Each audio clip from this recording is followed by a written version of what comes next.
The person who knew the combination to that particular safe was my husband, Adam. In that instant, everything I thought I knew about my marriage and my life flashed before me. The air in our supposedly happy, suburban home felt thick and poisonous.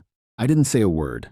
I just stood in the doorway, my grocery bags thudding to the floor, watching Susan commit a violation. Wish I could say I froze because of something truly terrifying. A rattlesnake, or maybe an intruder holding a weapon.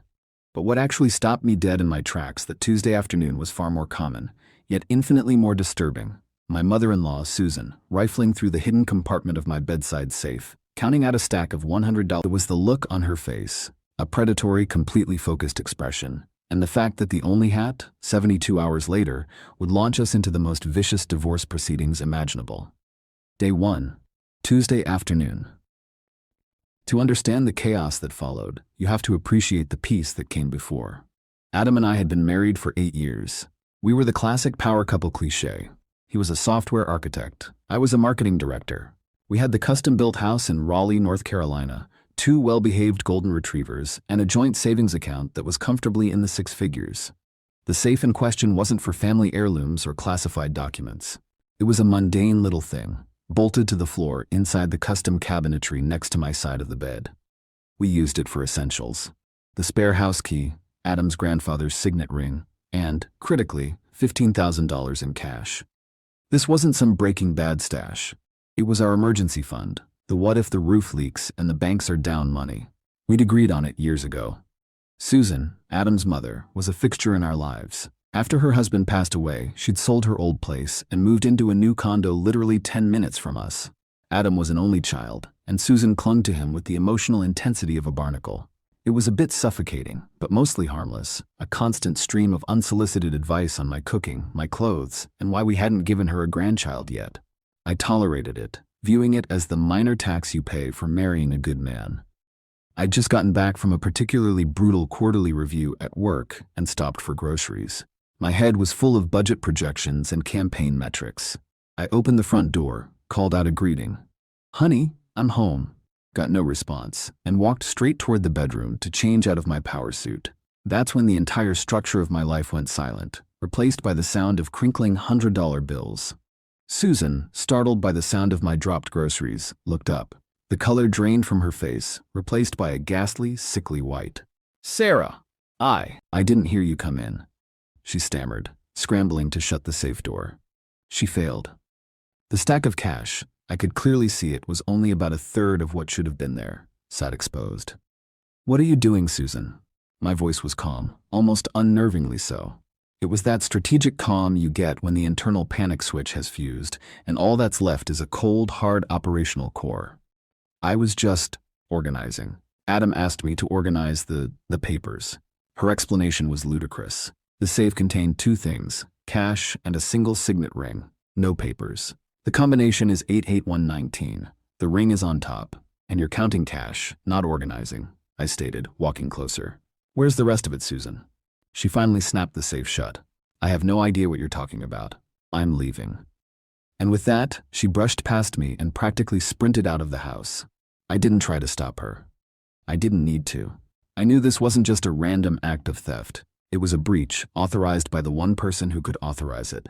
I walked to the safe, entered the combination, 8819, and checked the compartment.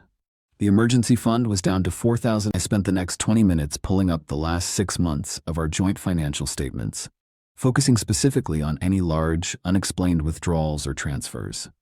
He burst through the door exactly 30 minutes later, looking guilty and defensive. "What is this?" My mother just called me hysterical. She said you accused her of, what, stealing money? I didn't answer right away. I placed the open safe statement on the coffee table, next to the small stack of $4,000. "Adam," I said, "the cash fund was exactly $15,000 when you last checked it a month ago. Tonight, it's $4,900. Your mother was counting it out. She knows the combination." "Explain." He completely deflated.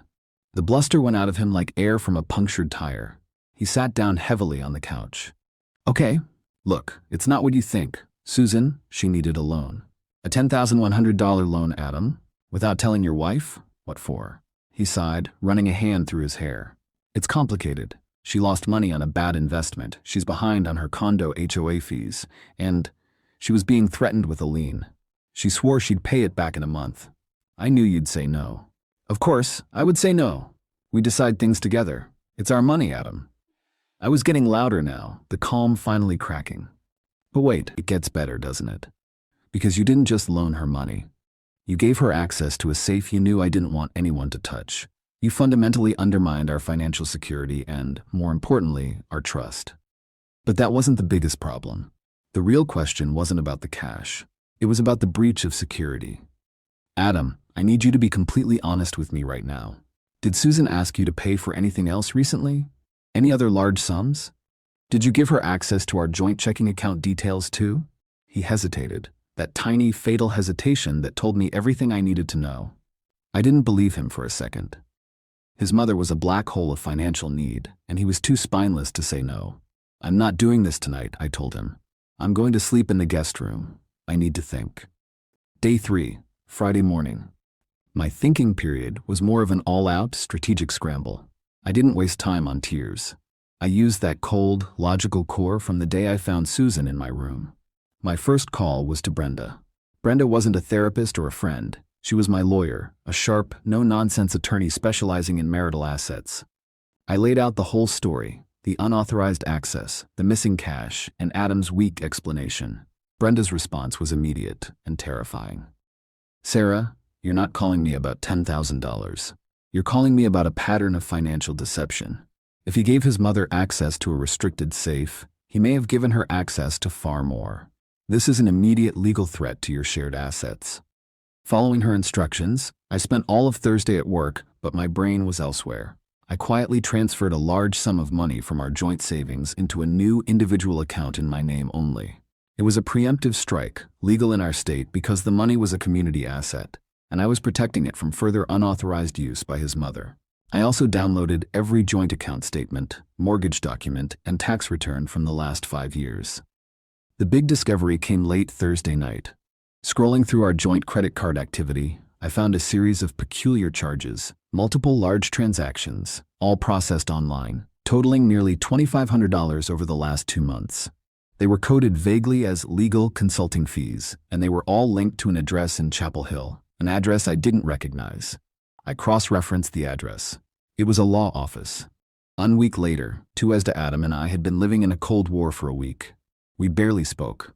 I was sleeping in the guest room. He was walking around the house with the look of a martyr who'd been misunderstood, completely oblivious to the fact that I wasn't just mad.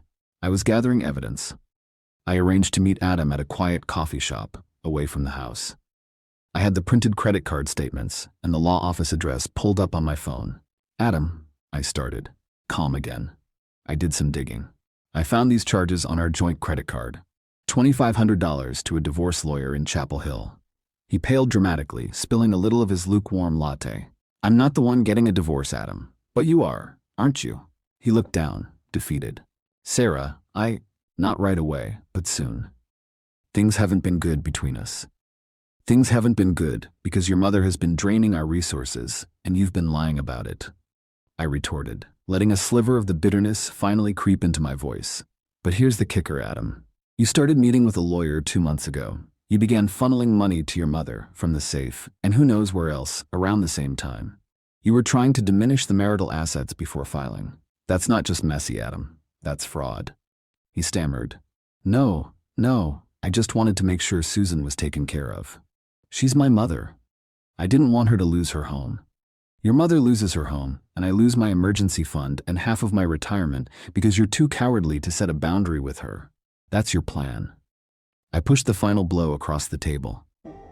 Did your lawyer tell you it's a good idea to pay his fees using a joint account? Because mine is going to have a field day with this. His face finally registered pure, unadulterated fear. He realized I wasn't the grieving wife. I was the prepared adversary. I stood up to leave. You have 24 hours to tell your mother to return the $10,100. After that, my lawyer, Brenda, is filing the divorce petition. And we will be including all of your financial irregularities. 3 days later, Friday, Brenda filed the papers. It was fast and surgical. The core of my argument was simple: financial misconduct and dissipation of assets. Susan, completely panicked, did the only thing a true meddler could do. She called me. Sarah, please. Adam is beside himself. You can't do this. I'll pay the money back. Every dime. Please just drop the lawsuit. It's not a lawsuit, Susan. It's a divorce, I told her dryly. And the money? That's evidence now. You and Adam made your choices. You chose financial deception over honesty. I'm choosing self-preservation. Her voice was trembling.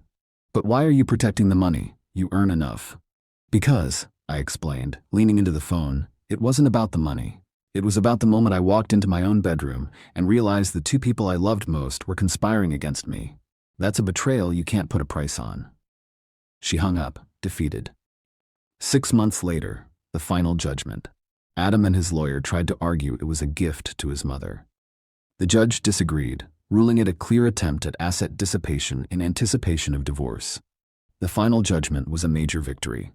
I kept the house, bought out his share with the equity, and was awarded a disproportionately large share of the remaining assets, factoring in the money given to Susan.